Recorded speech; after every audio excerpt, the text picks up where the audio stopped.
दोस्तों, ये कहानी है जादुई जूतों के बारे में। तो चलो शुरू करते हैं इस कहानी को। आकाश एक नंबर का आवारा लड़का था जो पूरा दिन इधर उधर फिरा करता था और दूसरों से खूब छेड़छाड़ किया करता था।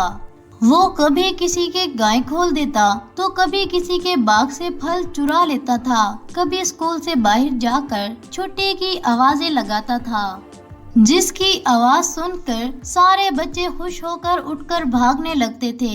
इस तरह आकाश पूरे दिन गांव में हल्ला गुल्ला करता रहता था। इसके शरारती होने के कारण इसके माता पिता इससे बहुत ही परेशान रहने लगे थे, क्योंकि गांव के सभी लोग इसकी शिकायतें करने इसके घर आते थे। जब भी आकाश के माता पिता किसी गांव वासी को अपने घर के ओर आता देखते तो वो समझ जाते थे कि भगवान खैर ही करे।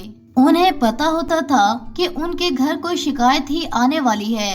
ए भगवान, फिर से एक नई शिकायत। आकाश के माता पिता इसे खूब डांटते और प्यार से भी समझाया करते थे, मगर आकाश था कि किसी तरह भी कोई बात समझने के लिए तैयार नहीं था। इसके कान पर जूं तक नहीं रेंगती थी और वो अपनी मनचाही इच्छाओं को पूरा करता रहता था। इसी तरह एक बार आकाश के पिता बहुत ही बीमार पड़ गए, जिसके कारण वो अपने काम पर नहीं जा पाते और इनके घर के हालात खूब खराब होने लग जाते हैं। डॉक्टर्स ने आकाश के पिता को मुकम्मल तौर पर आराम बता दिया था, जिसकी वजह से आकाश की माँ बहुत ही परेशान रहने लगी थी और वो आकाश को कहती है, बेटा अब इस घर की सारी जिम्मेदारियाँ तुम पर हैं। बेहतर है तुम इस तरह आवारा फिरने से कि तुम अपने पिता का काम संभाल लो, ताकि घर में भी कुछ रकम आ सके जिससे तुम अपने पिता का इलाज भी करवा सको।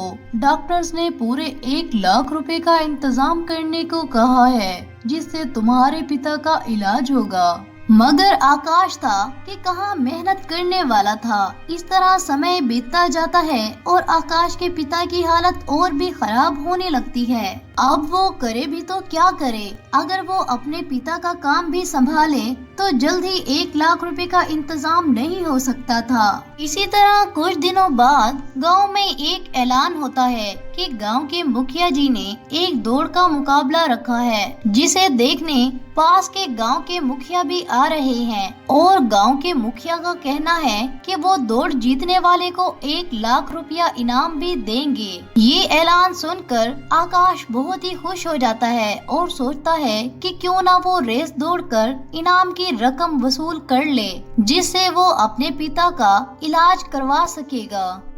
फिर वो दिन रात दौड़ने की परीक्षा करने लग जाता है, जिसे देखकर इसके माता पिता को इतनी शांति पड़ जाती है कि इनका बेटा कुछ करने तो लगेगा, यानी इसके अंदर कुछ पैसा कमाने की सोच तो आई। इस तरह दौड़ने का दिन भी आ जाता है। इस तरह आकाश भी बाकी लड़कों के साथ दौड़ने के लिए तैयार खड़ा हुआ था। इस तरह दौड़ शुरू होने का ऐलान होता है और आकाश दौड़ने लगता है। आकाश बहुत ही मेहनत से दौड़ता है। कभी कोई इससे आगे निकल जाता तो कभी आकाश सबसे आगे निकल जाता।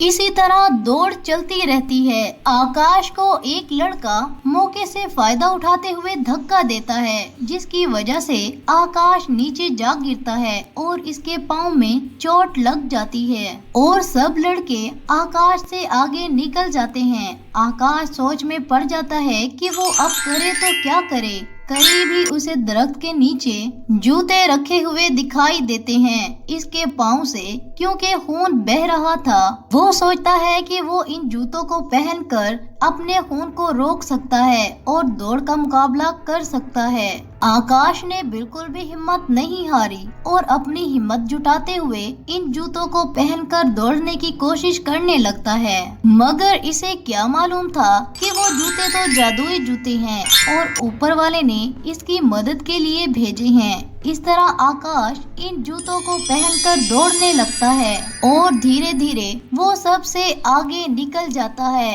इस तरह दौड़ते दौड़ते आखिरकार वो रेस भी जीत ही जाता है। गांव के मुखिया आकाश को अपने पास बुलाते हैं और कहते हैं, मैंने तुम्हें इसी समय देख लिया था जब तुम्हें लड़के ने धक्का दिया था, मगर तुमने फिर भी हिम्मत नहीं हारी और हिम्मत जुटाकर अपनी दौड़ जारी रखी। मैं तुम्हारी इस मेहनत से बहुत ही प्रसन्न हो गया हूँ और जिसके कारण तुम जीत भी गए हो।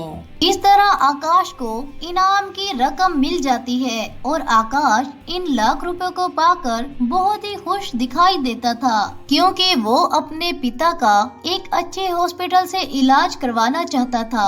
अब आकाश के अंदर पैसा कमाने का जुनून भी पैदा हो गया था और वो दौड़ जीतने के बाद आकाश अपने पिता का कारोबार भी संभाल लेता है और खूब तरक्की करता है, जिसे देखकर इसका पिता बहुत ही खुश होता है। अब आकाश इन लाख रुपए से अपने पिता का इलाज करवाता है और इसके पिताजी जो कि बिल्कुल ठीक हो जाते हैं, क्योंकि आकाश के अंदर अब पैसा कमाने का जुनून पैदा हो गया था और वो दौड़ जीतने के बाद आकाश अपने पिता का कारोबार भी संभाल लेता है और खूब तरक्की करता है, जिसे देखकर इसका पिता बहुत ही खुश होता है और इसे बहुत सी दुआएं देता है। अब गांव के सभी लोग आकाश की शिकायतें नहीं बल्कि उसकी इज्जत करते थे, क्योंकि आकाश एक बहुत ही समझदार लड़का बन गया था, क्योंकि वो किसी को भी परेशान नहीं करता था। आकाश अपने माता पिता का भी बहुत ही ख्याल रखता था और अब वो अपने माता पिता के साथ रहकर बहुत ही खुशी खुशी अपना जीवन बिताने लगता है। दोस्तों, इस कहानी से हमें ये सीख मिलती है कि इंसान को कभी भी हिम्मत नहीं हारनी चाहिए, बल्कि अपनी हिम्मत को जुटाते हुए कठिन समय का सामना करते हुए बुरे समय का मुकाबला करते रहना चाहिए। इसी से ही सफलता मिलती है। अगर आपको हमारी ये वीडियो पसंद आए तो चैनल को लाइक, सब्सक्राइब एंड कमेंट जरूर कीजिएगा। शुक्रिया।